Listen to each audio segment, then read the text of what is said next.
Hey guys, tonight we gently opens a locked door at the Louvre. Candlelight flickers. A cold mirror reflects a face dusted with powder. A pearl necklace wavered, and a golden wig is arranged with elaborate care. On this side of the mirror, Henry III sets aside his crown. He tries on another self-soft, shimmering and perilous. Amid a France fractured by religious war, we stand so close we can hear the rustle of silk and catch the faint scent of rice powder braided with the cold metallic tang of history. If your heart is fragile before age-old secrets, you won't survive. So, before you get comfortable, take a moment to like the video and subscribe, but only if you genuinely enjoy what I do here. And before we begin, comment where you're watching from and what time it is where you live, so we know which time zones we're stepping into this story from together. Now, dim the lights. Maybe turn on a fan for that soft background hum. And let's ease into tonight's journey together. In a sealed chamber at the Louvre, in the year 1589, a man stood before a mirror, calmly adjusting a silk gown embroidered with gold thread, revealing a powdered, smooth chest, a string of pearls, earrings, a golden wreath, and just enough rouge. In that moment, Henry III, King of France, seemed to vanish. In his place appeared a mysterious, elegant woman, the private shape of his most secret desires. For many decades, the king maintained a feminine identity known only to a few, seeking refuge amid a kingdom torn apart by religious war and political betrayal. The story opens with two lingering questions. Why did the last Valois king become one of the most ambiguous and controversial figures in French history? And why did his opponents turn his personal preferences into a weapon so destructive that later generations rarely see his true portrait? Let us step back to the 19th day of September, in the year 1551, at Fontainebleau. From early childhood, Alexandre was different. He showed little enthusiasm for hunting or fencing, and instead loved Italian poetry, music, ceremony, and clothing. In a court that exalted a rigid model of masculinity, such softness easily became a pretext for derision. Yet under the shelter of a shrewd mother, he learned that image, bearing, and aesthetic sense are also languages of power, capable of moving hearts no less than a blunt command. Catherine perceived in her son a particular political intuition. He could read the atmosphere among courtiers, use ceremony to soothe collisions, and choose attire and gestures as deliberate messages. Alexandre grew up between two currents of education, one for a future king: diplomacy, law, and history, another to nourish a private world: court music, dance, the arts of arrangement, and ritual, within the palace grounds, where rumour always lurked. He learned balance, outwardly the proper face of royalty, inwardly a devotion to beauty, which later became his native language when he ascended the throne. His path to the crown was unusual. In the year 1573, thanks to a deft diplomatic campaign, Alexandre was elected King of Poland and Grand Duke of Lithuania. It was a nominal advancement and, at the same time, a strategic step back from the suspicious gaze in Paris. Governing abroad refined his skills in administering ceremony, organizing the court, and using symbols to bind the nobility. When King Charles IX, his elder brother, died in the year 1574, Alexandre returned to France to assume royal power. The coronation took place at Reims in the year 1575, marking the beginning of Henry III's reign in the whirlwind of religion. From the moment he wore the crown, Henry faced an impossible assignment: reassure Catholics, restrain Protestants, and keep the machinery of the state from shattering. He chose a tightrope course, favouring compromise to preserve peace, yet remaining firm when authority had to be safeguarded. To rebuild the prestige of kingship, Henry used ceremony and symbol as a red thread. He founded the Order of the Holy Spirit in the year 1578 to bind loyal nobles around the court. He patronized the arts, balls, theatre, and fashion, turning the court into a stage where power was continually and persuasively performed. At the same time, Henry cared about the urban visage. He encouraged improvement projects in Paris, upgraded infrastructure and connections, so that a city wounded by upheaval still beat in full rhythm as the heart of the realm. In finance, he sought to control expenditures and negotiated with provinces, councils, and financiers to maintain revenues amid unending war. Many of these foundation-keeping efforts were invisible and hard to score, because they prevented collapse rather than producing instant miracles, quite unlike what crowds expected of a monarch in times of turmoil. As for popular sentiment, Henry III never conquered Parisian hearts. In moderate regions, he was seen as a man trying to cling to a fragile peace. In the eyes of extremists, he became a target for collective anger. The splendor of the court and the circle of favorites further bent the moral narrative about him. Symbol overshadowed effectiveness. Luxury rubbed against poverty, and personal difference was turned into a political cudgel. Even so, it is hard to deny Henry's outstanding aesthetic taste and an instinct for performing power with finesse, an art that made ceremony, attire, and ritual into a delicate bridge, keeping the state from breaking. When the Louvre's door closed, the mirror still reflected a person who, every day, had to negotiate between national peril and the soundness of his own soul. This sketch is only a prelude. Henry III in public and Henry III in private, two parallel silhouettes, reflecting and contradicting one another, from a ribbon's knot and the scent of rice powder to edicts, treaties, and quiet negotiations. Every detail hints at a double life, a king striving to preserve peace for his country, while quietly maintaining an aesthetic sanctuary to save himself from the tempests of his age.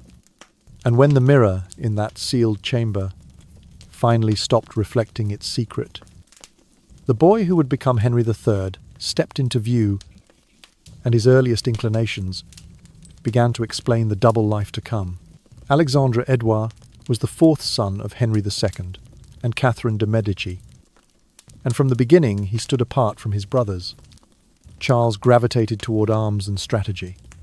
Francois loved the chase and the hardening rituals expected of noblemen. Alexandre, by contrast, drifted toward the circles of court ladies, toward fabrics that whispered when they moved, toward jewels that caught and fractured the light, and toward conversations that lingered on poetry, letters, and the arts. Catherine, clear-eyed, practical, and relentlessly attentive, saw the divergence early. In a palace that rewarded the clang of steel and the certainty of command, her son recoiled from the kill of the hunt and called fencing coarse rather than noble. He preferred Italian sonnets hummed under his breath, the small theatre of maids arranging chambers, the choreography of etiquette and arrangement that made rooms speak before any courtier opened his mouth.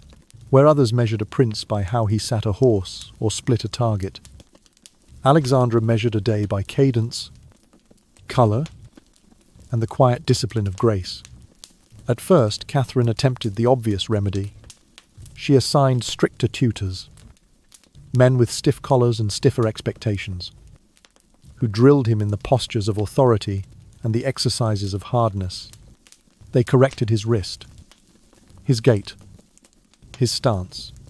They prescribed the cure of difficult hours and harsher words, but coercion bred only a deeper silence. The boy complied in public and folded back into himself in private, performing the motions without letting them touch the core that refused to be remade. Catherine understood the palace better than almost anyone alive. She knew that force is a blunt instrument, and that some natures only grow crooked when pressed. Quietly, she changed her strategy. If this child was different, then difference must be managed, shaped, and, when the time was right, used. Court life is a stage, she told herself. It rewards not only courage but choreography. In such a theatre, image can outlast the sword, and the hand that arranges appearances may guide the hand that wields power. From that realization flowed a new kind of education. Alexandra's days divided into two streams that never entirely joined yet nourished each other. In one stream, he studied what a future king must know. Diplomacy unfolded as a language of careful promises, law as a lattice of obligations, history as a ledger of choices and their costs. He learned how to listen without giving ground, how to speak without closing doors, how to read a room before he read a treaty. In the other stream, a private world gathered its strength. There he learned the etiquette that turns proximity into influence, the music that sets a room to a particular pulse, the dance that makes hierarchy appear effortless, the arrangement of colour, scent, and gesture that binds attention without a single command. Beauty, for him, was not ornament but grammar. It taught him timing, it taught him restraint, it taught him how to let silence do work that words could never accomplish. Little by little, the court ladies ceased to be merely an audience for his curiosity and became tutors in their own right. From them he absorbed how a glance can soften a confrontation, how the fall of a sleeve can signal openness, how a carefully chosen fragrance marks presence without announcing it. He watched the way a conversation is braided, how a rebuke can be wrapped in silk and still land, how praise can be given so that it binds rather than flatters. The refinements that others dismissed as trifles accumulated into a repertoire of power. Catherine did not advertise this curriculum. She kept it sheltered, supervised, and discreet. She allowed access that looked like happenstance, moments that could be denied if needed, lessons that left no ledger. But she also ensured that the political education did not wither. The two streams were meant to run in parallel, one to make a prince credible in councils, the other to make him legible in salons, one to negotiate terms, the other to arrange the air through which those terms would travel. In this arrangement lay the first architecture of a double identity. Outwardly, Alexandra learned to wear what his century required of a prince: a steady hand, a composed brow, a readiness to answer, hardness with hardness. Inwardly, he cultivated the language in which he truly thought, the syntax of texture and tone, the logic of pacing, the arithmetic of presence. He was not rejecting strength, he was redefining its instruments. Where a brother might win a room by volume, he meant to win it by vibration. The palace, ever alert to deviation, supplied its own tests. Courtiers watched to see whether softness would curdle into weakness, whether elegance would float free of purpose. Catherine's wager was that, managed well, this difference could become political capital. A prince who understood the stage could master the scene. A ruler who knew the weight of a hem and the meaning of a pause might move a crowd as surely as one who moved a regiment. She believed that impression, once set, could carry a decision farther than decree alone. Thus the boy's days filled with small rehearsals.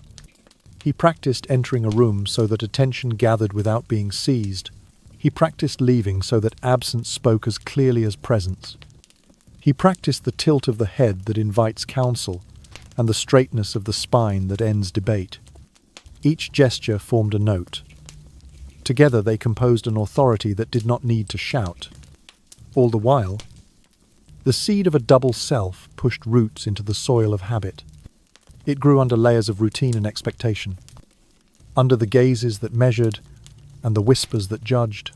It did not yet flower into a life apart, but it sent out the first pale filaments that would eventually divide appearance from essence and public duty from private truth. The court's demands did not slacken. They sharpened. Yet within those demands, Alexandra discovered a narrow path where beauty could coexist with burden. where the stage could sustain the throne. By the time the child's features turned toward youth, the outline of his future was faintly visible, a figure trained to greet the world in one language and to comfort himself in another, a mind that accepted the armor of expectation while secretly polishing a different kind of shield. Nothing miraculous had happened, only a mother's patience, a palace's theatre, and a boy's refusal to let the coarser parts of his century define the whole of his heart. The seed had been planted, it would bide its time, and when the world pressed hardest, it would remember how to bloom. That year, when Alexandre Edouard turned 9, the palace was alive with a religious festival. The chapel bells pealed long, and the scent of incense mingled with a faint herbal fragrance along the carpeted corridors. Then, just as every gaze fixed on the procession, the prince suddenly disappeared. The stewards panicked, guards scattered like a broken flock of birds, scouring every stair, every corner of every wall. Urgent footsteps struck the cold stone. Calls of his name rose and then died away in the long, silent enfilades. The entire court fell into an invisible hollow. A prince, in the middle of a forest of ceremonies, had suddenly dissolved into thin air. When they found him, Alexandra was hiding in a lady-in-waiting's private chamber. The door stood ajar. Inside, gentle candlelight, a standing mirror, and the boy wearing her finest gown. The silk breathed softly with each inhale, flaring at the hem, fitting snugly at the waist. Alexandra was absorbed in playing the role of a princess imprisoned in an enchanted tower, his eyes intent, as if listening to a summons from another world. There was no fear in the look of someone just caught, only the concentration of a small actor living wholly inside the part he had chosen. Facing Henry II, a father tempered by battle and iron discipline, he did not flinch. "I wanted to know what it feels like to be as beautiful as the ladies of the court," Alexandre said, calmly, as if it were the only possible answer. In the king's world, strength and masculinity were not only expected, they were conditions of existence. That simple confession was thus like a needle puncturing the taut hide of order. Henry II started, horror mingling with fury, and ordered punishment, along with even stricter tutoring. Longer drills, harder lesson. Harsher commands fell like hail, but repression only drove that inclination deeper, like water slipping into an underground vein. Alexandra quickly learned a survival technique, wearing the socially acceptable mask. In public, he repeated the proper postures, kept a measured distance, and obeyed commands with perfect composure. Then, when the door closed, he removed the invisible mask and sat still to listen to the quiet voice within. It was not rebellion, still less defiance. It was a kind of preservation, keeping a part of the self from being ground to dust by the millstones of expectation. At precisely that moment, Catherine de' Medici, a seasoned player of power, chose a quieter path. She knew there are branches that bend more, the more they are splintered. She issued no proclamations, offered no defences. Instead, she established discreet rules. Alexandra could enter and leave the women's quarters under absolute supervision and in absolute secrecy. Side corridors, brief windows of time, small signals between mother and son, enough to open a door, not enough for others to see. Under his mother's umbrella, the prince began cautious experiments. He slipped into a dress and then stood still before the mirror to feel the weight of the fabric, lifted his wrist slightly to see whether the falling sleeve created a gentle curve, took a single slow step to hear cloth whisper across the wooden floor. He studied posture, learned how to place a hand on a chair back without disturbing the air, practiced a smile that was bright without grasping. Each small gesture taught him a new grammar, the grammar of a body that knows how to speak.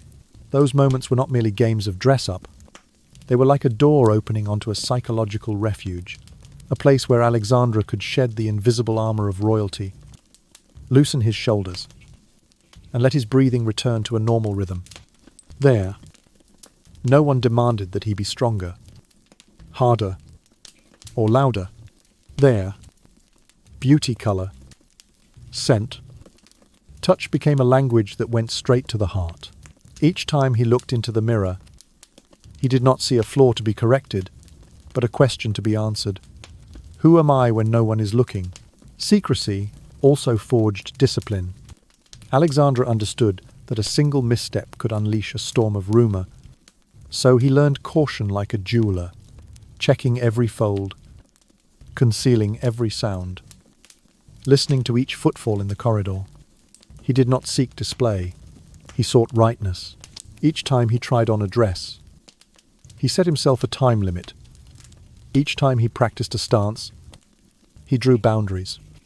All this was to keep the door just open enough for breath to pass through, but not so wide that foul winds would rush in. Beneath the quiet surface, a feminine self gradually gained a name, a shape, a manner, not a name spoken aloud, only a way of addressing within, as if that other person stood beside him in the mirror, tilting her head at the same angle, breathing in the same cadence. That other did not vie for the throne, did not demand a crown. She asked for a small, to level place, where he could set down the mask without fear of someone trampling it. When Alexandra practiced sliding a hairpin smoothly into place, she taught him patience. When he practiced resting his hand on a fold without trembling, she taught him calm. When he learned to bow while keeping his spine straight, she taught him dignity. In the palace, time never ceased testing him. Tutors still arrived. Lessons still stretched long. Eyes still scrutinized. Yet Alexandra had a place to retreat to. A sealed room. A silent mirror. A very faint music that only he could hear. There, he quietly pieced together the fragments shaken loose by collisions with the world. Fragments of expectation. Fragments of discipline. Fragments of gentleness. Day by day, the inner picture grew sharper, while outwardly he still wore the proper face of the prince people wanted to see. By this point, the seed had sprouted. It had not yet burst into bright leaf, but its roots had gripped the deepest soil of his soul. And even if the winds changed seasons, even if the festival bells rang again, even if hurried footsteps again pounded the corridors, Alexandra already knew there was an other, waiting to be called by her rightful name, not to show off, but to complete a person. In that moment, the court still bustled, history still moved, and he quietly learned to walk in two rhythms within one body, so that one day, when the greatest storm arrived, he would know the way back to that refuge and stand firm. From the quiet refuge that Alexandra had just discovered for his other self, the story slips onward into days tailored to nourish two rhythms within a single body. His education was no longer a rigid mold imposed by protocol, but a garment cut to the fine measurements of his temperament. Alongside Latin, French, Spanish, and Italian, Alexandra studied visual aesthetics, learned to see a room as a breathing painting, and trained in dance so that his feet could speak before his mouth had time to. Each lesson was like a tiny stitch, sewing tightly together the prince's obligations with the vulnerable fabric of his soul. The tutors around him were therefore not only strategists and diplomats who taught the arts of deploying forces or phrasing treaties, they were also tailors who could weigh cloth on the scale of light, perfumers who understood which scent whispers and which one speaks loudly, and masters of ceremony, who could read the will of a crowd by the length of a pause.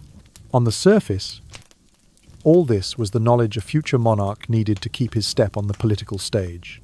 In the half-light, it was a slow, steady source that nourished a secret world taking shape beneath a courteous skin.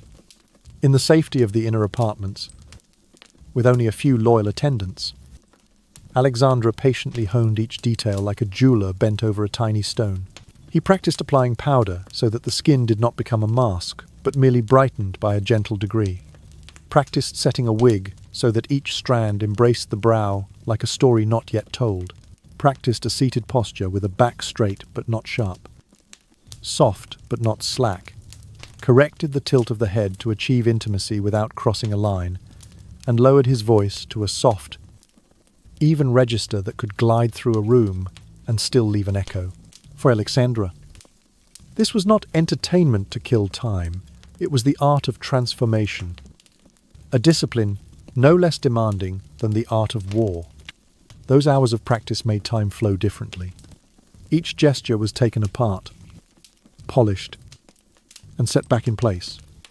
Every movement was inscribed in the muscles like a private script. He set his own rules. Try a technique. Stop. Inspect it in the mirror. Walk a few steps through light and shadow to see what the body says when the gaze changes direction. When his lips barely smiled, he listened to hear whether the smile made a sound. When his hand rested on a chair back, he asked himself whether the air around the hand had warmed, gathered together. These details became a private dictionary of presence. Years later, people spoke of a forgotten diary in the Louvre archives.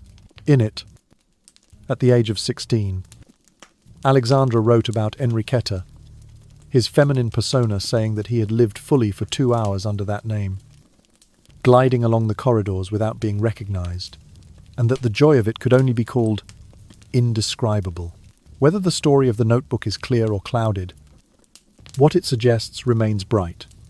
Those sessions of transformation were a sanctuary, a place where the prince removed the invisible armor of royal expectation to hear his heart breathe to its own rhythm. There, Alexandra learned something simple yet decisive. Beauty is not merely for looking, beauty heals. The line of a neckline can soothe a heavy day. A gentle fragrance can draw the mind away from the cold metal of conflict. When Enriqueta took slow steps through the palace's inner corridors, Alexandra felt the ground beneath his feet grow flatter and the air around his shoulders grow wider. He was not running away. He was seeking room to breathe, so that when he returned to the audience chamber, his words would not be distorted by a storm within. Meanwhile, in the outer tiers of the palace, the political stage Catherine arranged continued to run with the precision of a machine. Alexandra observed like an apprentice seated in the wings. There, appearance could decide goodwill as swiftly as a sharp phrase. Rumour moved along the passageways like wind, and with a weight set in the right place that wind could change direction. A timely gesture could cancel an opponent's tactic. A well-chosen outfit could turn a cold meeting into a warm conversation. Power did not travel only in hobnailed boots. It also moved by the hem of a gown. From then on, two aesthetics, the art of living and the art of ruling, quietly entwined. When Alexandra practiced lowering his voice to a soft, even line, he was also learning to calm a council room. When he corrected the tilt of his head, he learned how to incline a policy toward a just enough concession. When he set a wig so that the hairline looked natural, he learned how to place an argument into a story so that it flowed with the common current, while keeping its weight. Every exercise in the inner quarters cast a shadow in the council chamber. Every lesson outside echoed back into the inner rooms. And so Alexandra's education truly was tailored for a double life. In the morning he studied the structure of a treaty. In the afternoon he studied the structure of a glance. At midday he practiced reading documents. At night he practiced reading the room. At dawn he learned the armament of a dynasty. At dusk he learned the armament of a soul. Each careful stitch aimed at a single goal. When the world demanded that he be stone, he would still keep a clear stream running beneath the surface. And when the heart wished to shatter, the frame of discipline would keep him upright. By the end of that stretch, transformation was no longer a secret performance, but a method of balance. Alexandra knew how to open and close the doors within himself, like a sailor who knows when to unfurl and when to reef. He understood that, to pass through a storm, one sometimes needs both, the compass of reason and the canvas of aesthetics, the sound of powder touching skin, of a wig brushing the brow, to a fabric whispering across the knee. All of it combined into an underscoring that helped him step into the court's light without glare and without blindness. And where the stage of living crossed the stage of ruling, the outline of a future king began to appear in lines fine yet durable, preparing for the great acts that waited ahead. From the quiet art of transformation that had trained Alexandre Edouard to keep his balance between two rhythms, the story moves on to a harsher trial, where blades and gun smoke replace mirrors and face powder. In the year 1569, when he had just turned 18, Alexandre, despite rumours of softness and the curled lips along the palace corridors, was entrusted by Charles IX with the authority of Commander-in-Chief of the Royal Army. That decision cracked like a whip across public opinion. Could a prince who loved poetry and prized delicate gestures lead soldiers through a landscape of death? The answer came quickly and fiercely on the blood-soaked fields of Jarnac and Moncontour. Under a sky heavy with the smell of gunpowder, Alexandre laid out bold dispositions, combining flexible formations, shifting advance and retreat like a composition with theme and variations, using the silence between two charges as a rest to wind the spring of morale, keeping the chain of command as clean as a verse without a stumble, the very traits once mocked keen intuition. An eye for finer detail. Emotional intelligence tuned to read what is left. Unsaid suddenly became the sharpest weapons under fire. He remained calm amid chaos, where others saw only dust and screams. He perceived rhythm, an arm lifted too high, heralding a desperate thrust, a brief, breathless pause in the enemy ranks, signalling an opening, the hoofbeats shifting from pounding to uneven, announcing fatigue spreading down the line. Alexandre heard the enemy's heartbeat in small signs, just as he had once heard a room's breathing during ceremonial drills. He did not let himself be pulled into the intoxication of slaughter. He stood just outside the gale to keep the tempo, like a dancer holding the axis in the middle of a spinning storm. And then, when the final signal dropped, the dust settled, and the retreat calls drew long. A private ritual repeated itself after every victory. The commander disappeared for hours inside the command tent. Couriers waited outside. Orderlies changed shifts in silence. The battle flags were furled. When he emerged, a faint floral fragrance preceded him by a beat. His face showed not ostentatious pride, but a serene radiance, hard to name a stillness that did not belong to the battlefield, yet somehow made the battlefield grow less savage. The soldiers learned a rule very quickly: don't ask. Not because of a taboo, but because everyone sensed that within that silence there was something that buoyed the army's spirit. Their commander knew where to set down the weight of strain and return with a steadier hand.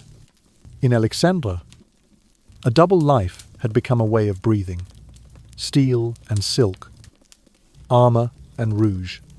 By day, he wore the authority of the field. Sentences clipped short, eyes measuring distance, gestures like arrows aimed at a target. By night, or in those rare intervals after victory, he closed the door on his private quiet. A thread-like fragrance. 2 hands washed free of blood and smoke. Breathing returned to an even pace. The contrast was not a frivolous pleasure. It was a method for keeping war from blunting sensation, for keeping sword and spear from callousing the heart. Strangely, because he preserved the fragile part of silk. The steel within him did not snap. Those who had doubted began, cautiously, to draw nearer. Veteran captains recognized that Alexandre's sense of order was not the discipline of fear, but the discipline of tempo. Ranks stepping in the same beat. Drums not thundering, but measuring the collective pulse. Commands flowing like water without breaking. Morale thus did not flare only to die. It burned evenly and long. In private councils, someone asked his secret. He smiled and spoke of cadence and breathing room, terms that rarely appear in a field manual. Yet anyone who has carried a sword long understands. Even so, Alexandre did not fall into self-delusion. He knew the victories at Jarnac and Moncontour did not make him a god of war. They merely showed that the language of gesture and aesthetics could be brought into places thought to be ruled only by orders and blood. He also knew that, amid cheers and the savour of victory feasts, the whisper of an odd sort of commander still slipped through door cracks. But where once he might have scrambled to answer, now he simply bowed his head and walked on. A whisper is not only a headwind, sometimes it is the sail that tests the strength of a mooring line. On nights after battle, Alexandra sat alone and wrote a few scattered lines about the rhythm of combat, like notes for a composition not yet finished. A place to compress, a place to release, a place to skip the blow that looks certain but is really a trap. He copied down what eyes had seen, ears had heard, and flesh had remembered. No one but intimates knew of these pages, yet they kept him from slipping into the aggressive habits of those addicted to victory. For Alexandra, triumph was not a shout, but the setting down of the weight in his chest so that, tomorrow, he could again listen. Along the marches through ploughed-up lands, people said his column moved neatly. Cookfires died at the right hour, and voices were kept to a just audible level. He did not turn the army into a choir, he simply kept it from becoming a crowd without a beat. Once, a young soldier blurted out a question about why the general stayed in his tent so long after each fight. A veteran pulled him aside and said softly, "Don't ask. He keeps our time. That is enough." The reply explained nothing, yet the young man suddenly felt lighter. And then, as every piece of music arrives at its modulation, those victories heralded the next turning, a faraway crown, a dazzling, eccentric court, and a circle of kindred spirits who would help Alexandra stage discreet rituals behind closed doors. From the fields of Jarnac and Moncontour, his footsteps bent toward a different road, one where power is measured not only by ground won in battle, but by the capacity to create a private world broad enough for a soul to dwell in, and hidden enough not to be swept away by the tempests of the age. From the fields of Jarnac and Moncontour, still scented with gunpowder, Alexandra Edouard's path turned toward a brilliant yet secret bend. Power is measured not only by the battlefield, but also by the ability to build a private world. In the year 1573, thanks to a subtle diplomatic campaign orchestrated by Catherine de' Medici, blending promises of marriage, lavish gifts, and the art of lobbying the Polish Diet, Alexandra was elected King of Poland and Grand Duke of Lithuania. For him, the new crown was not only a rung on the ladder of renown, but also a sighing escape. For the first time, he could rule far from the judging eyes, the peering looks, and the endless whispers of the French court. The court in Krakow quickly became a stage of unprecedented splendor. Young, handsome, finely polished French nobles mocked by Polish aristocrats as mignons. Pampered favorites attended the king like an extended arm, like a mirror, like a secret guard of the soul. They brought with them the French arts of dress and aesthetics, pleats that whispered and jewels that caught the light, forming a language that needed no translation. In Krakow, candlelight reflected on marble as warm ripples, and each step across the great hall felt like the opening beat of a meticulously edited performance. Behind closed doors, elaborate rituals of transformation were staged. Aristocratic European garments were laid out like a palette.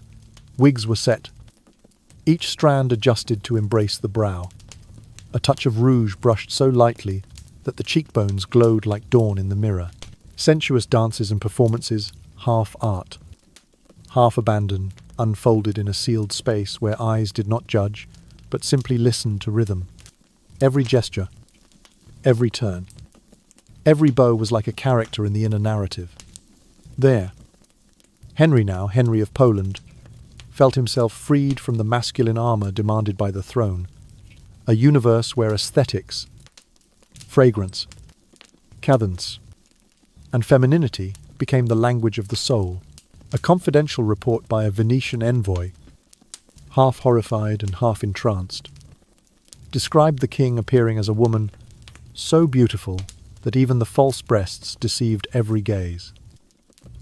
Those words, though filtered through countless layers of gossip, still glinted like a needle piercing a heavy curtain, revealing a halo of mystery around the man who ruled.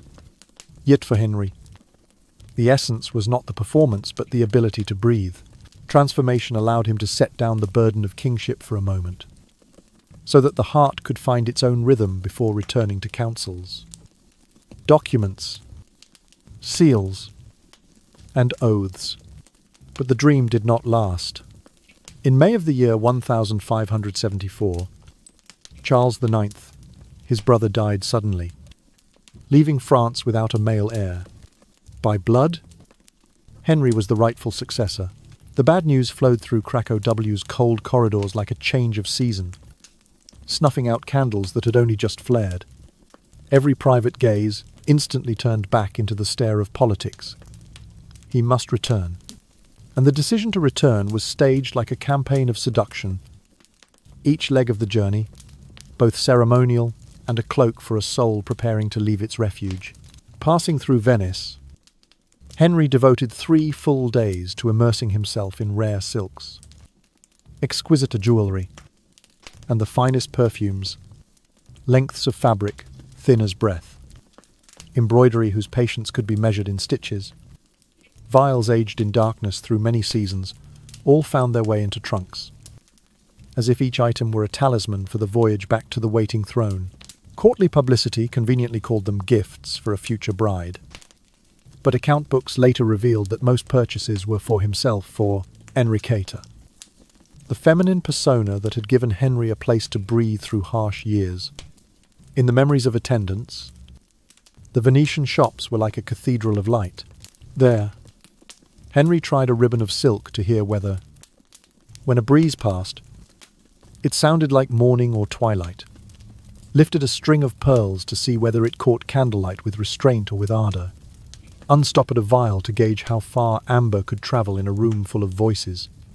Each choice had a purpose, not display, but the wrapping of a portion of calm to carry back to Paris, where the cold winds of the council chamber could snuff out any candle. When the boat cast off, the Venetian night was strewn with footprints as fine as thread. Henry stood at the prow, in the hush of water, carrying with him 2 hard-to-balance things: the responsibility of succession and a private world that had rescued his soul many times. Behind him, Krakow closed like a stage whose curtain had just fallen. Before him, Paris opened with thousands of eyes that forget nothing and forgive less. Yet in the trunks, alongside papers and seals, there were silks, scents, and small objects made of light. They would be the thin cords, helping him find his way back to refuge when the noise of power grew too loud. Thus Henry's route traced a full arc, from battlefield to stage, from gentle Krakow to glittering Venice, and back to Paris, where every rumour grows legs. The foreign crown had done its work. It not only raised him higher, but also taught him what he needed in order to stand firm. And as the boat cut the waves, the story prepared to enter its next act, a return to France, where invitation and judgment speak at once, and where Henry, with Enriqueta wrapped in thin silk, would have to learn how to breathe in air heavy as stone. And so, with Venice fading behind him and Paris rising ahead, the man who had learned to breathe between silk and steel stepped into the light of ceremony. That year he took the crown at the cathedral in Reims, becoming Henry III, King of France, and the last of the Valois. Yet the new crown was also a new confinement. Its circle gleamed like a halo, but it pressed like a band of iron. The coronation closed one door of exile and opened another of scrutiny. Paris waited with its 1,000 watchful windows, its alleys of factions, its parishes split by doctrine. Every move of the new king was read. Why hid? And reinterpreted. A gesture became an argument, a silence, a suspicion. Courtiers studied his face as if it were a map to hidden territory. Priests and pamphleteers tested his words for heresy or weakness. In that city of cathedrals and barricades, nothing remained merely itself for long. Henry III answered the stare, not with thunder, but with light. He turned the Louvre into a living atelier, a crossroads where painters and musicians, costumiers and masters of ceremony could work at full pitch. Art, fashion, and ritual became the pulse of the court. Rooms unfolded like sequences in a pageant. Corridors carried the sliding hush of velvet and the faint chime of glass. Culture rose like a bright tide, and with it rose the countercurrent of rumour, nipping at its edges, eager to salt the water. The mignons now moved openly through the capital, those polished favourites whose elegance made them both emblem and provocation. To admirers, they were the signature of a refined court. To enemies, they were sparks tossed near dry tinder. Their presence gathered glances the way silk gathers light. Standing near the throne, they mirrored a sovereign who believed that authority could be choreographed as surely as it could be decreed. Behind doors that did not yield to curious hands, the rituals of transformation continued and grew more exacting. Hours disappeared beneath the work of brushes and powders. Wigs were set and reset until the hairline looked born, not placed. Gowns were tested, wavered, and tried in motion. Steps were practiced so that a hem might whisper instead of snag. More than once, toward the edge of dawn, a lady glided down a corridor with such assured grace that servants failed to realize they had bowed to their king until the moment had passed. These were not spectacles meant for applause. They were exercises in composure, rehearsals for the poise he would need under harsher lamps. Outwardly, Henry III sculpted the figure of a consummate patron, a sovereign who could commission with taste, preside with polish, and let artistry speak when politics could not. Inwardly, he protected a pocket of stillness where a feminine self could breathe without explanation. The court was a theatre, and he played his part with mastery, yet he kept a green room of the soul small, guarded, and absolutely necessary. There, the pulse returned to even time, and the noise of the realm fell to a distant murmur. For him, politics itself was a branch of aesthetics. An audience became a one-act play, entrances timed, distances set, each remark placed like a line break. A banquet arranged itself like a living painting, plates and perfumes carrying the eye across the canvas of the table. Attire made statements that letters of state could not.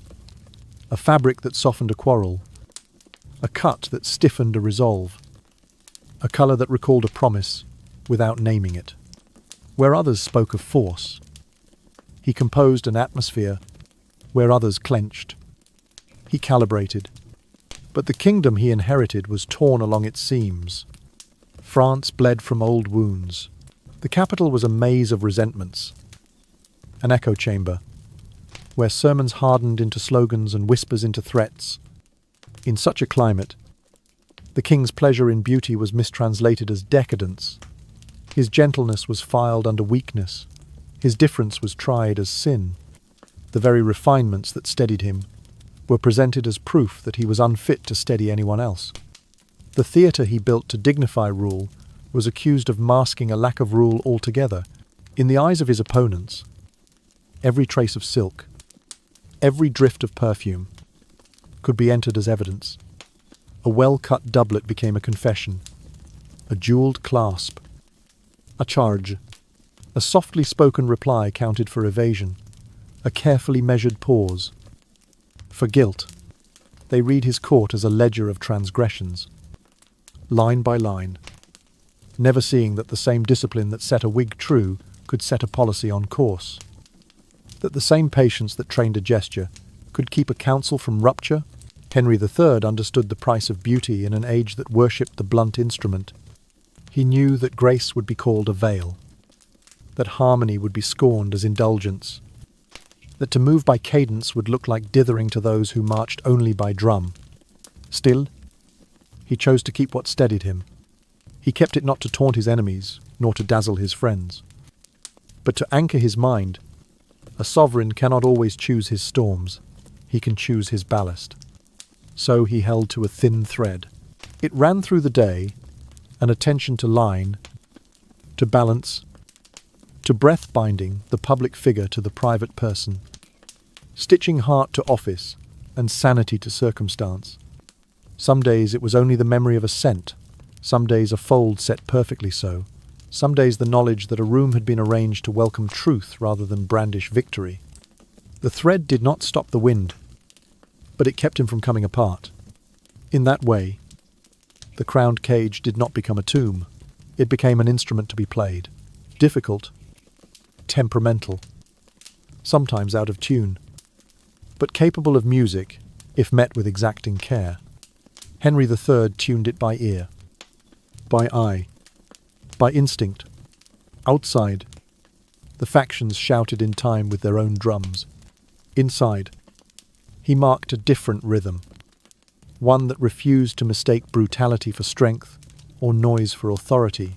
And as Paris watched for slips and sins, he returned, again and again, to the practice that had always saved him, to make beauty the form of courage and composure the form of power. From the crowned cage he had chosen to play like an instrument. The next scene opened with a wedding, one that Paris first read as policy and only later understood as pact. In the year 1575, Henry III married Louise of Lorraine-Vaudemont. At first, the city shrugged. A prudent alliance. A cold stitch between houses. Another calculated knot in the net of survival. Yet what had been announced as arrangement began, almost imperceptibly, to breathe. Between them, a bond formed quiet, tensile, and unusually tender for a court that weighed marriages by acreage and advantage. Louise was quick of mind and careful with it. A listener who did not spend trust cheaply, more rare still. She did not flinch from the king's so-called eccentricities. Where others sniffed scandal, she sensed a carefully built inner world and approached it as a guest who knew how to take off her shoes at the threshold. The secret aesthetics that steadied Henry, the grammar of scent and line, the deliberate cadence of gesture, did not frighten her. They intrigued her. In their conversations, the court's noise fell away, and the two of them found a frequency not easily intercepted by pamphleteers or priests. The wedding itself became a manifesto of style. Henry designed her gown, and the court tailors, men who had cut for queens and fitted for coronations, were astonished by the king's eye for women's dress. He balanced fabric against light, weight against movement, austerity against flair, so that the gown carried the room without ever dragging it. On the morning of the ceremony, he arranged Louise's hair with his own hands, a composition of curls and pearls so deftly layered that the salons would go on discussing it for months, using it as shorthand for a taste that could not be dismissed as mere ornament. The arrangement was not flashy, it was right. It set the crown as if the head had grown for it. In the years that followed, so later papers would claim, Louise's involvement did not stop at lending jewels or gowns. At times she moved in the backstage with the mignons, adjusting a corset, choosing a character, refining a line of rouge, setting a lock of hair so that it fell as if by accident. This was a strange intimacy, because it was not a theatre of seduction but of trust, the quiet collaboration that exists only behind latched doors. It did not stage a spectacle for the court. It staged composure for a man who had to walk back into storms with a steady hand. The marriage, therefore, was not a curtain to hide behind.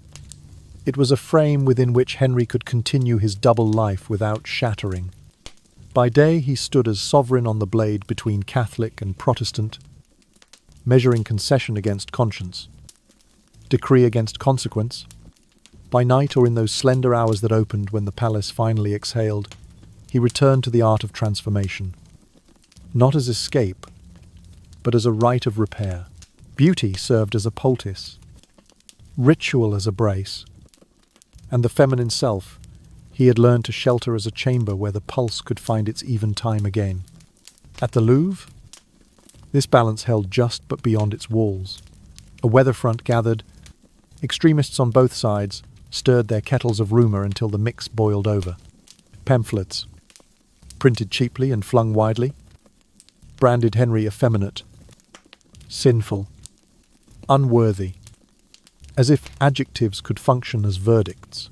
Crude engravings multiplied across Paris like a rash, each one more eager than the last to prove by line and sneer what no court had judged by law. The king's taste was rewritten as vice, his discipline of gentleness as a weakness of will, his refusal to shout as admission of guilt.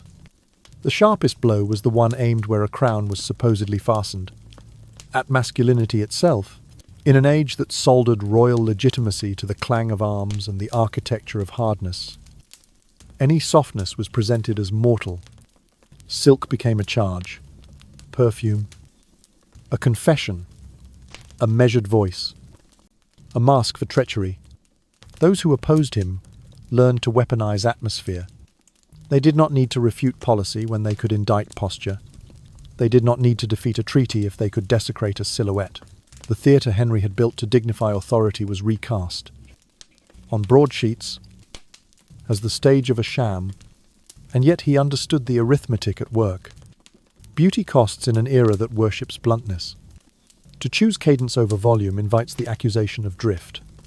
To keep harmony in a city that loves rupture invites the claim of evasion. Even so, he kept choosing. Not to taunt the pamphleteers, not to spite the factions. He chose because without that thin thread line, balance, breath, his mind would fray. And with it, the judgment he owed to the realm. Louise understood this with the clarity of someone who had been allowed to watch the rehearsal. Not just the play. Her presence did not shield him from attack. It steadied him in the aftermath. Their apartments occupied a narrow strip of peace in a palace tuned for vigilance. There, in a room that smelled of wax and the faintest citrus, the king and queen could be exact without explanation. A needle passed through a hem. A word was tested aloud for how it landed on air. A colour was set against another to soften an edge that might otherwise cut in counsel. The work was small and continuous, and it never made news. But it made continuance possible. It drew a line between spectacle and sanctuary, and taught him, again and again, how to cross it without tearing. Outside, however, the city rehearsed its own drama, louder with each week. Priests folded politics into sermons. Captains sharpened doctrine into weapons. Coffeehouses and cloisters alike learned the trick of speaking in certainties. In such a climate, a king who sought to rule by composition rather than collision would always be accused of sinning against the tempo of his century. Henry knew this. He knew the names they would call him before the pamphlets were printed. He knew the cost of wearing silk in a time that demanded mail. Still, when evening drew its veil and the palace settled, he returned to the practice that had taught him how to breathe. Hair set not to dazzle but to hold. Fabric chosen not to flaunt but to fall at the right length. A voice lowered until meaning could pass without raising dust. There is a kind of courage that looks from the outside. Like softness, Henry practiced that courage imperfectly, insistently, and found in its discipline the strength to walk back out beneath the hard lights of morning. Beside him, Louise walked as if the floor had been levelled for them both. And for a few hours at a time, it was from the marriage that had become a frame rather than a curtain. The next act opened, not with music but with noise pamphlets like hail, sermon like drums. Streets, learning the rhythm of unrest. The propaganda campaign rose from nuisance to weapon. Henry III's splendour, the elaborate cut of his garments, the visible circle of his mignons, the vanishing points of his knights, all were pressed, bent, and stamped into evidence of decay. In a city that had learned to read silhouettes as indictments, a ribbon could be a rumour and a perfume, a prosecution. At the front of the opposition stood the Catholic League. Marshalled by the House of Guise and encouraged by Spain, their skill was not merely military, it was theatrical. They understood that an accusation shouted often enough becomes a chorus, and a chorus shapes the air in which decisions are breathed. Broadsheets multiplied, cheap ink spreading like mould. Each sheet rehearsing the same charge until familiarity felt like proof. The League did not argue with policy. It indicted posture. It did not contest a clause. It mocked a cadence. In that inversion lay its force. In May of the year 1588, the heat built to a flashpoint. Paris erupted into what the city would remember as the day of the barricades. Streets sprouted obstacles as if overnight. Wagons were overturned. Beams dragged into place. Paving stones pried up and stacked. Clergy and militia fanned out, claiming corners and crossings, while bells tolled, not for prayer but for position. Alleys became throats that could choke an army. Squares became traps baited with crowds. The capital, which Henry had tried to conduct like a pageant, turned itself into a battlefield, scored for cacophony. Outmaneuvered and outnumbered, Henry III had to abandon his own city. The departure was not a procession. It was an extraction. He retreated to Blois, far from the mignons whose presence steadied the tempo of his days, far from the silks and the scents that kept his nerves from fraying, and, most painfully, far from Enriqueta, the sheltered self that had always taught him how to breathe when the world forgot how. The road to Blois felt longer than a map could mark. With each mile, a layer of composure peeled away like paint in cold. In Blois, the quiet did not restore him. It emptied him. Without the private rituals that had served as ballast, his mind listed. Courtiers saw a pallor that powder could not warm, a hush that music could not fill. He moved through rooms as though the walls had shifted closer in the night. Age, which had only touched him lightly before, took the opportunity to draw a sudden line from brow to jaw. The mirror, once a collaborator, offered back only a face that had forgotten its cues. Isolation did not arrive alone. It brought with it the twin weights of religious war and public scorn. And together they pressed like stones on the chest. The king learned again what he had long suspected, that endurance has a sound. A slow grind at the back of the throat, where words hesitate to form. Messages from Paris were a litany of contempt, rehearsed as news. The League had converted rumour into structure. It now set that structure like scaffolding around the crown. Each day's delay tightened another knot. But Henry did not let the knots do all the thinking. There comes a point, in every tragedy, when indecision becomes complicity with one's own undoing. He felt the play reach that point. He recognized, with a performer's instinct, when a scene could no longer be salvaged by tone and must be turned by action. If the League was a net, argument would not tear it. Only a single, precise blade might cut it cleanly. The thought did not come with fanfare. It arrived like a draught beneath a locked door in the winter rooms of Blois. The decision took on shape. The palace at night was a machine for attention. Footsteps scaled themselves to corridors. Whispers braided and unbraided. Candlelight leaned and straightened, as if it too were keeping watch. Names were spoken carefully, as if the syllables themselves could trip alarms. The king listened to reports that felt more like stage directions than intelligence. Entrances, exits, timings, the choreography of arrival and reception. The plan presented itself in the language he knew best. A meeting for reconciliation would be arranged. The surface would read as diplomacy, olive branches lifted, phrases chosen to flatter the ear into hope. Beneath that surface lay a different script, written in the tight hand of necessity. An audience once intended to soothe would become the frame for an ending. The room would be set, the distance measured, the moment cued.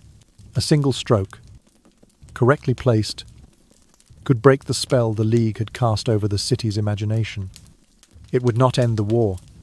It might, however, end the stalemate. Henry thought not in grand words but in beats, when to enter. Where to stand. How long to let a phrase hang. When to nod so that a guard's boot found its mark at the right plank of floor. He was not trading aesthetics for violence. He was converting them. The same sensibility that had tuned councils and calmed rooms would be asked to conduct a harsher movement. He accepted the cost. A sovereign does not get to choose the instruments history leaves on his table. He can only decide whether to play them badly or well. On the chosen night, winter held the air taut as wire. In galleries that smelled of wax and cold stone, guards spoke in voices designed not to carry. Candles shook as if they too felt the pulse of what had been decided. Somewhere a latch settled with the softest click. Somewhere else a heel touched down a fraction too soon and was corrected before the echo convicted it. The script went forward, not yet seen, but already audible to those who knew how to listen. A narrowing of possibilities toward an appointment no longer avoidable. He told himself, because it was true, that this was not vengeance dressed as statecraft. It was statecraft stripped to its bone. Propaganda had made atmosphere a prison. He would make action a key. The League had taught Paris to read him as costume. He would answer in a language that could not be glossed. If he could cut the knot at its thickest strand, the city might have to reconsider the story it told itself about who ruled and why. The thought steadied him. Not joy. Not hatred, clarity. He was not staging a triumph, but a survival. If the crown had narrowed into a cage, then to keep breathing inside, it required more than poise. It required a decision that risked the last of his margin for error. Henry III, who had long believed that composition could rescue power from cruelty, now composed the hardest scene of all, a reconciliation that was not one. Set to the meter of whispers and steel, the candles bowed, the footsteps aligned, and the king walked toward the meeting he had arranged, believing that the exact stroke could break the siege of lies, seize back the initiative, and keep the realm from slipping, grain by grain, through his fingers. And from the winter plot composed in whispers and steel, the curtain lifted on the scene it had prepared. On the 23rd day of December, in the year 1588, Henri de Guise, the spearpoint of the Catholic League, entered the royal apartments at Blois, expecting terms, or at least the theatre of negotiation. He found instead an ambush. The king's guards closed the distance with practiced economy, and blades finished what pamphlets had only promised. By dawn's pallid light, the king's men seized the brother as well. The Cardinal of Guise was put to death the next morning. 2 days. 2 deaths. One chill message sent through corridors and cathedrals alike. The crown still had a sword. Yet the stroke that was meant to cut the knot only tightened it. Rather than restoring authority, the killings poured oil on fires, already racing along parish lines. To fervent Catholics, Henry III was no longer merely suspect. He was apostate and murderer. The hand that had lifted itself against the champions of their cause. The hesitant among his loyalists stepped back a pace. Enemies pressed in to fill the space. Allies, always few, became fewer still. The king had answered propaganda with blood. The League answered blood with certainty. In Blois, the days that followed took on the colour of ash. Henry moved like a figure cut from paper thin, précis, and somehow two-dimensional, sliding along walls that seemed to lean in. The circle that had steadied him was gone. No arms of confidants. No midnight transformations. No small theatre in which beauty stitched a rent soul back together.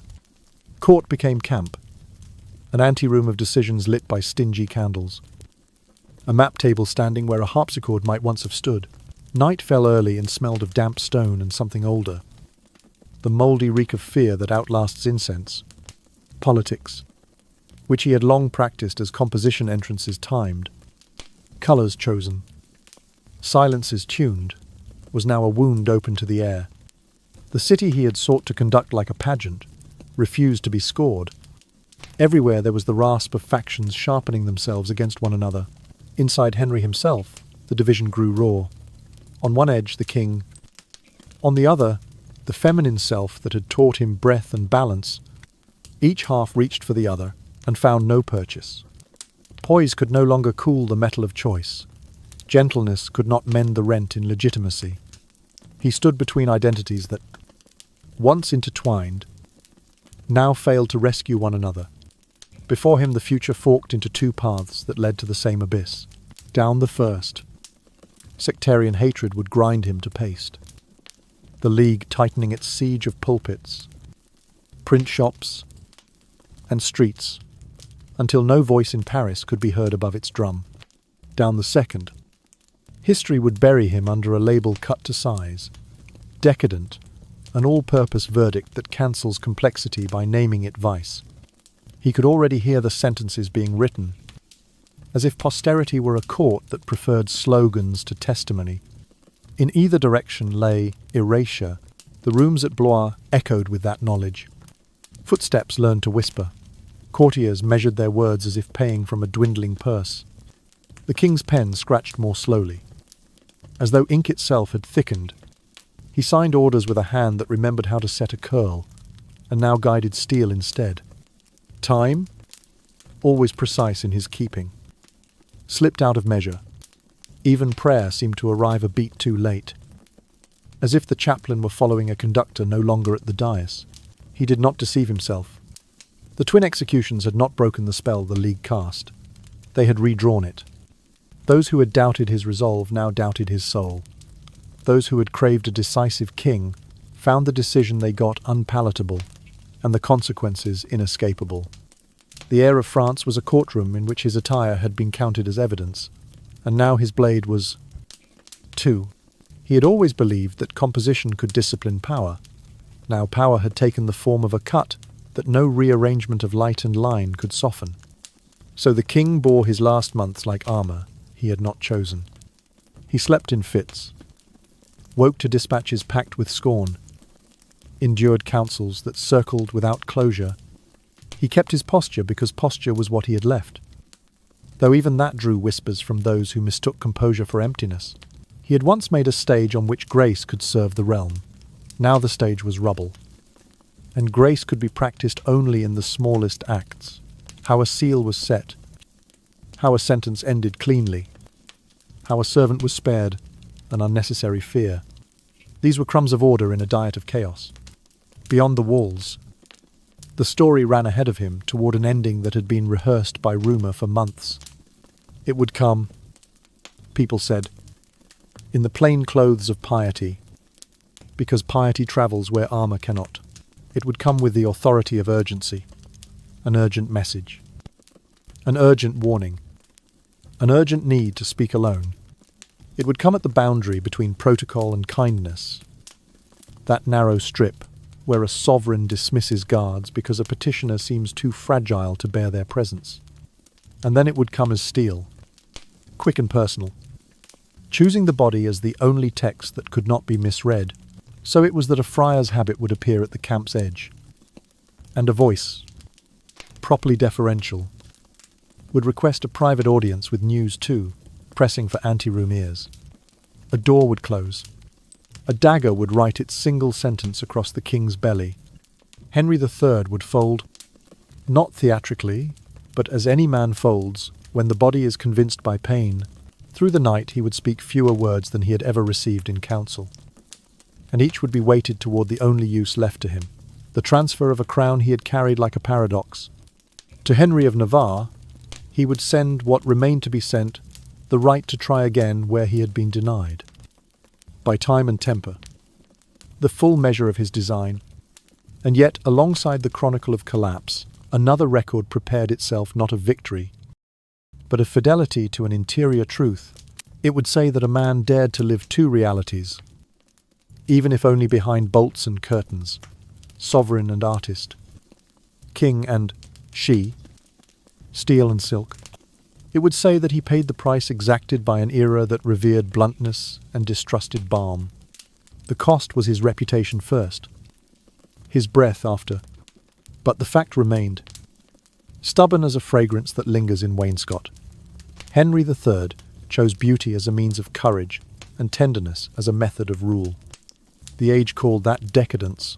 Another age may read it as resistance. And here, beneath the noise of his undoing, the quiet meter by which he had always kept time. And so the rumour's script became a morning's fact.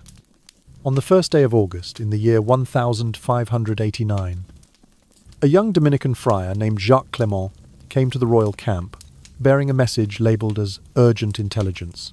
Henry III, exhausted to the bone and still nursing a slender hope that some hand might steady him, granted the audience in private. A door drew inward and closed with a gentleness that belied its purpose. Within that brief enclosure of wood and air, the hour arrived that pamphlets had only dared to imagine. The friar bowed with the modesty of habit and lowered voice, then reached, not for parchment, but for steel. From the folds of the robe, a knife flashed its single bright syllable and spoke where words could no longer suffice. It drove deep into the king's abdomen. Henry folded with the terrible simplicity of a man convinced by pain. There was no theatre to the motion, only the body's blunt grammar, and then the abrupt silence that always follows the first cry. The wound was mortal. Everyone who saw the colour of his face knew it before any surgeon's pronouncement.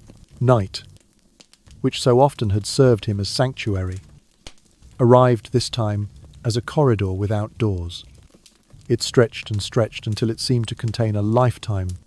The chamber filled and emptied with those whose duty it was to stand near a dying sovereign.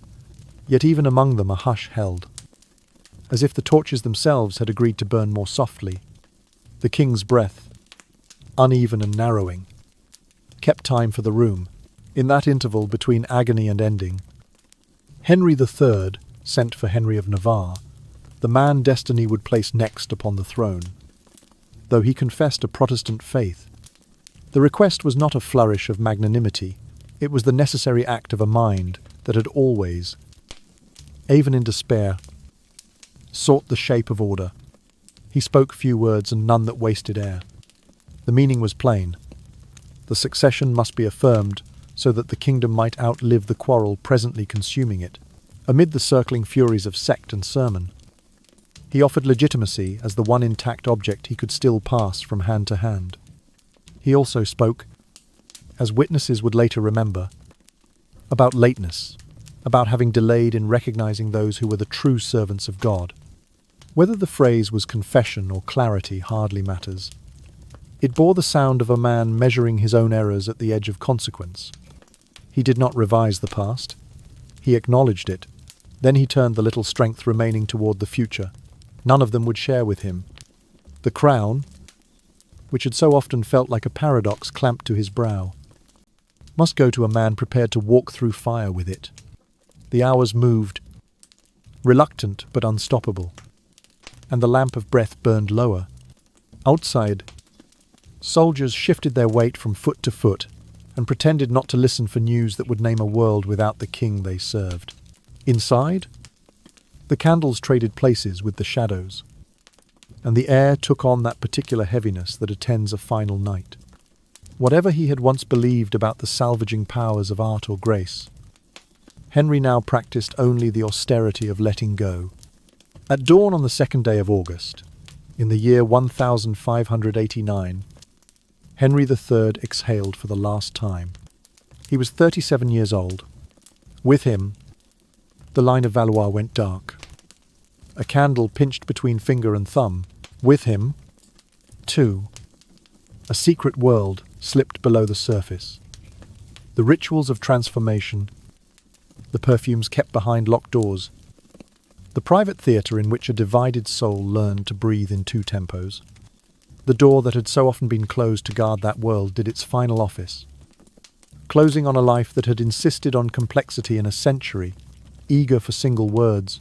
The death sealed a chapter of the religious wars in blood and smoke, but it did not resolve the larger question the king's life had posed. What shall history do with such a figure?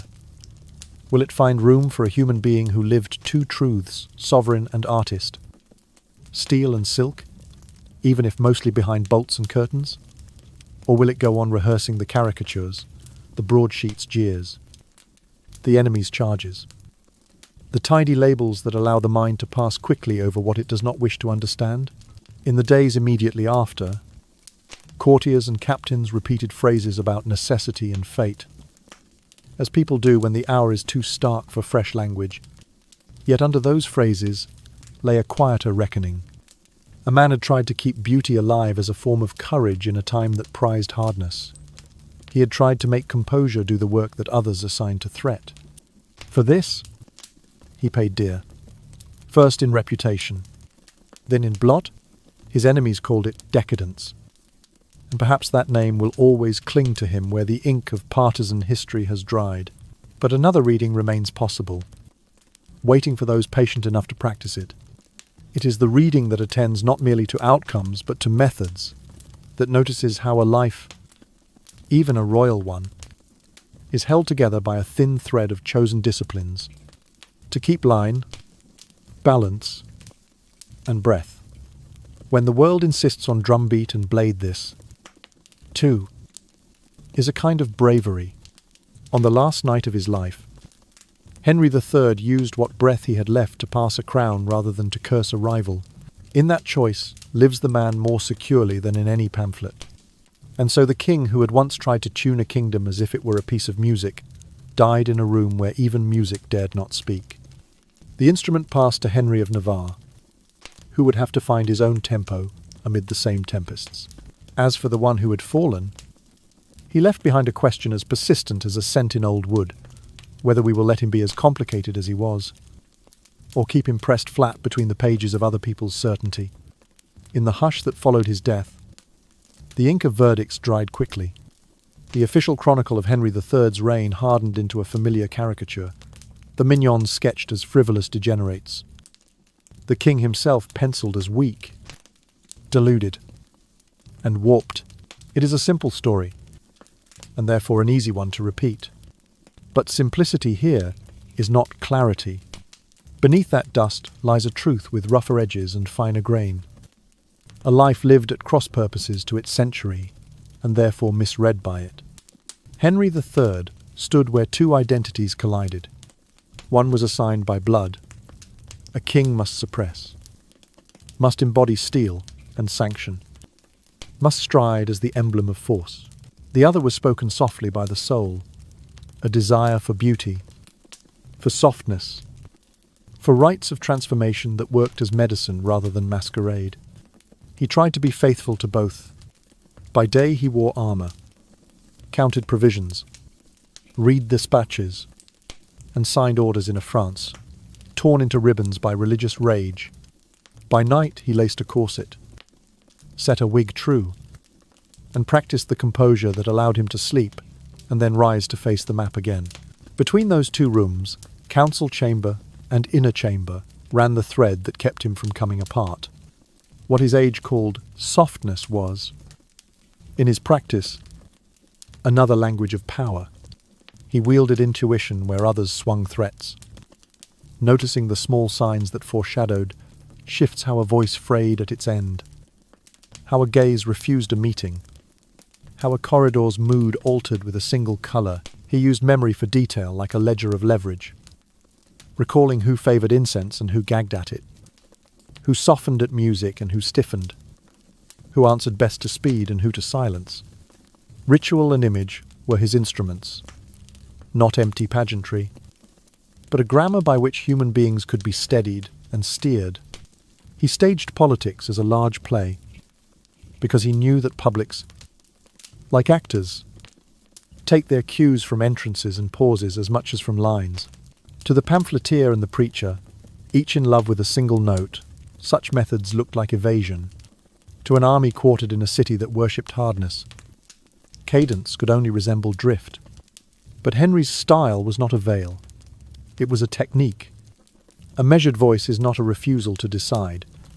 It is a way to let meaning travel farther than the breath that carries it. A carefully chosen fabric is not a flirtation with vanity. It is a signal sent to eyes that will read it before ears hear a word. He did not confuse art with rule. He used art to make rule legible. The mignons, who served as mirrors and messengers in that theatre, were reduced by enemies to ornaments and slanders. In the king's practice, they were neither. They formed a chorus capable of holding a pitch in rooms bent toward discord.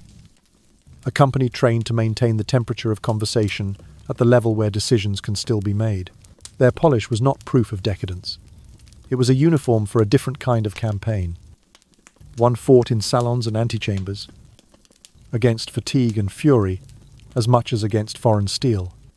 None of this undoes the blunt fact that his reign ran through blood. It does. However, revises the lazy inference that gentleness precluded strength. The same man who arranged a curl with a jeweller's patience could also, when cornered, make the brutal choice that statecraft sometimes requires. If anything, the private rights that kept his hands steady spared him from the intoxications that undo harsher rulers, the vanity of noise, the addiction to spectacle, the creep of numbness that follows prolonged command. The corset did not weaken the cuirass. It prevented the ribcage beneath it from forgetting how to breathe.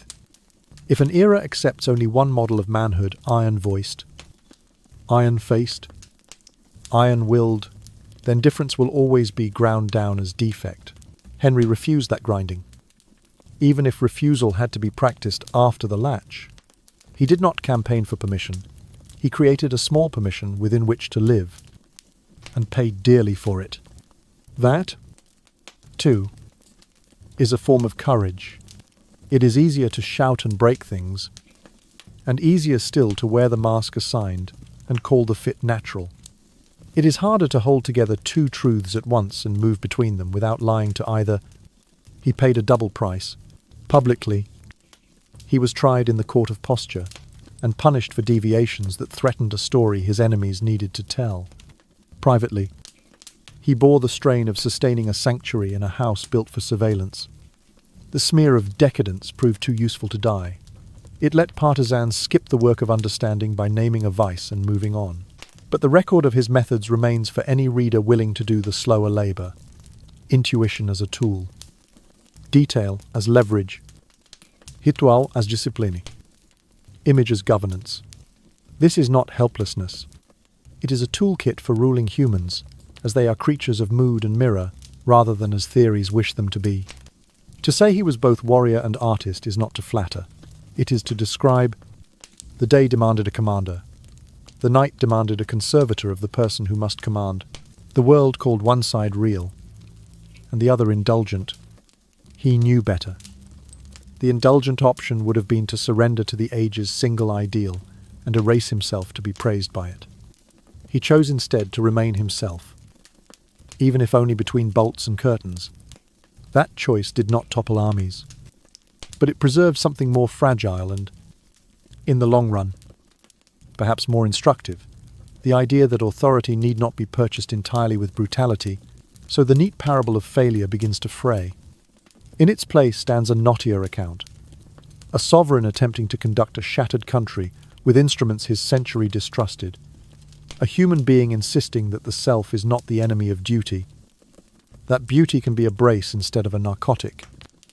That composure can be a kind of power rather than a disguise for its absence. The mockery will endure.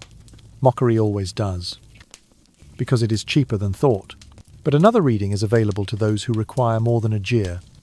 It sees Henry III not as a contradiction to be scoffed at, but as a complexity to be studied, a man who chose, stubbornly and at cost, to keep his interior truth intact, when the easiest way to rule would have been to give it up, and from beneath the caricature that hardened after his death, another likeness begins to surface as modern historians reopen diaries, decode private letters, and listen again to testimonies long mislaid. In that recovered light, Henry's femininity is not weakness but resistance, a refusal to let a prescribed mould strip the person from the prince. Enriqueta is not flight. She is reclamation, the name he gave to the part of himself that would not be surrendered to the century's single grammar of hardness. Seen through this revised lens, the mignons are no mere companions of pleasure. They are allies and mirrors. A chosen family that helped him build a kingdom within the kingdom. a second polity made of breath and poise rather than walls and guns. In that inner commonwealth, dresses, perfumes, and dances did not signal decadence. They functioned as emblems of freedom, reminding him by weight, by scent, by cadence that life could still be arranged to let the soul speak. The stage they assembled behind latches was not an evasion of duty. It was the workshop in which he kept the instrument of self in tune, so that the sovereign could re-enter the harsher music of the day without cracking. Within this frame, Queen Louise ceases to be a passive spectator. Her discretion, here, understanding, and her occasional collaboration lending a jewel here, steadying a corset there, helping set a character or a curl compose a form of loyalty rarely granted to royal marriages. She did not attempt to rewrite him into the era's template. She helped him preserve the continuity of a self that office continually threatened to scatter. If the political order was a cage, Henry tended a small candle inside it. Louise and the mignons stood as the cupped hands that kept the flame from guttering when drafts prowled the corridors. From that vantage, the private rites acquire a different meaning. They are not indulgences, still less proofs of moral slide.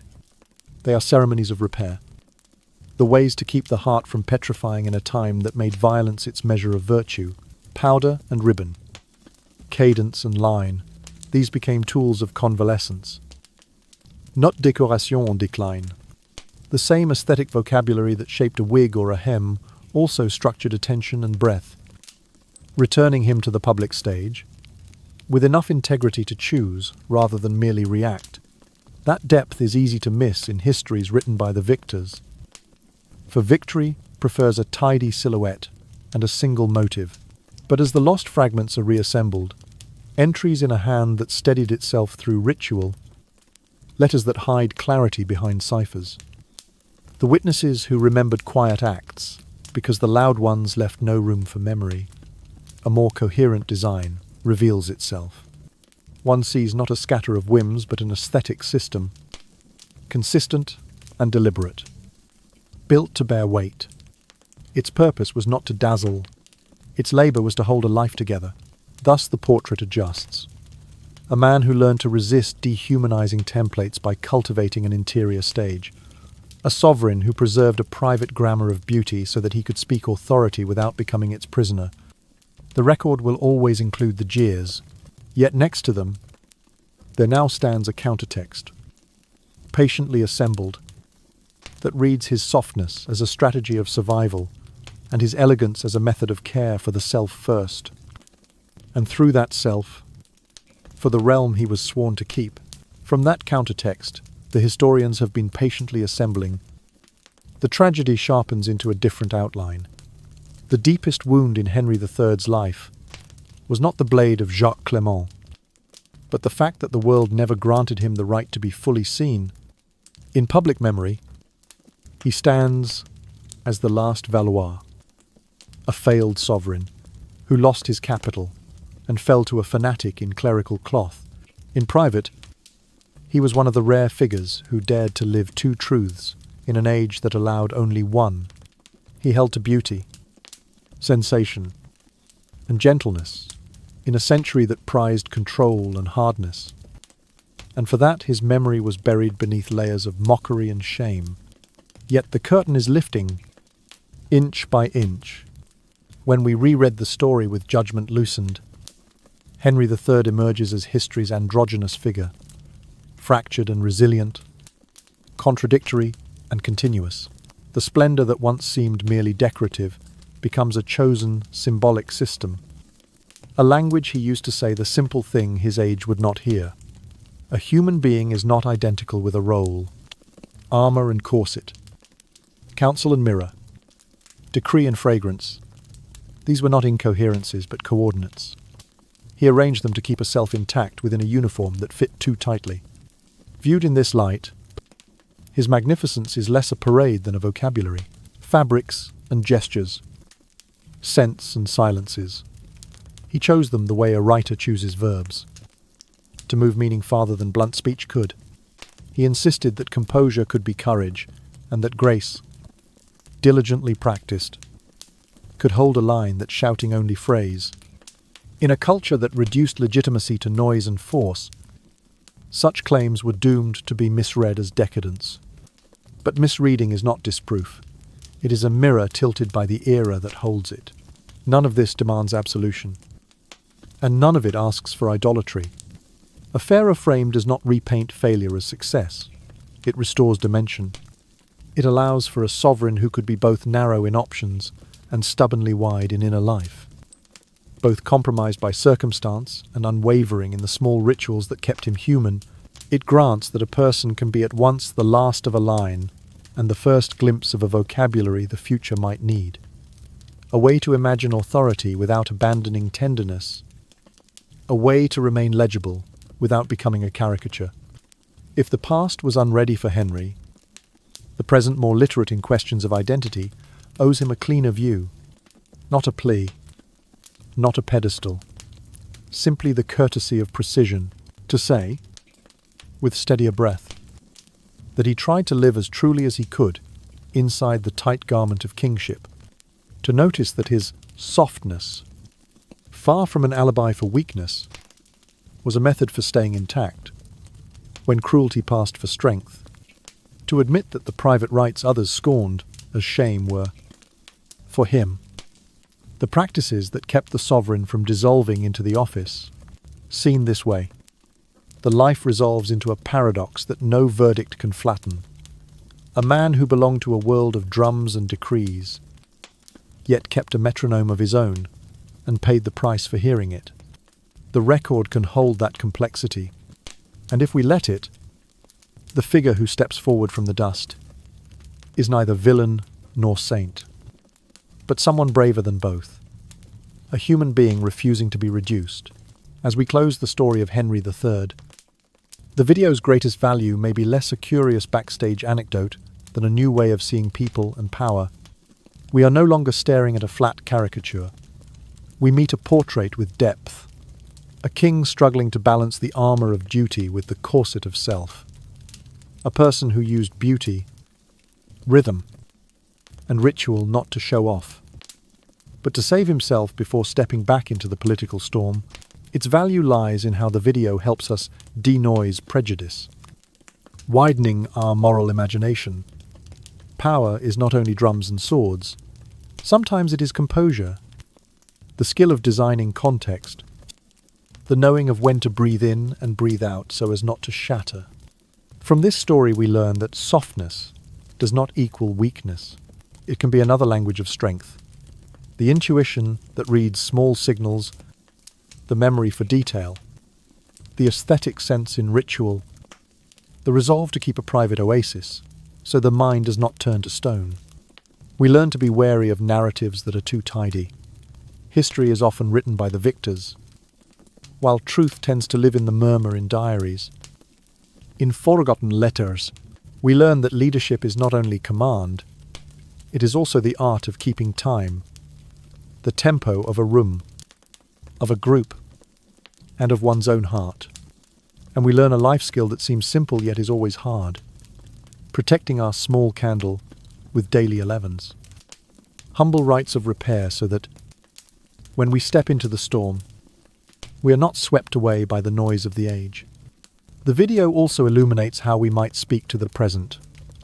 Slow down our judgments of difference in gender expression or identity. Instead of asking right or wrong by a preset mold, ask, what helps this person stand firm?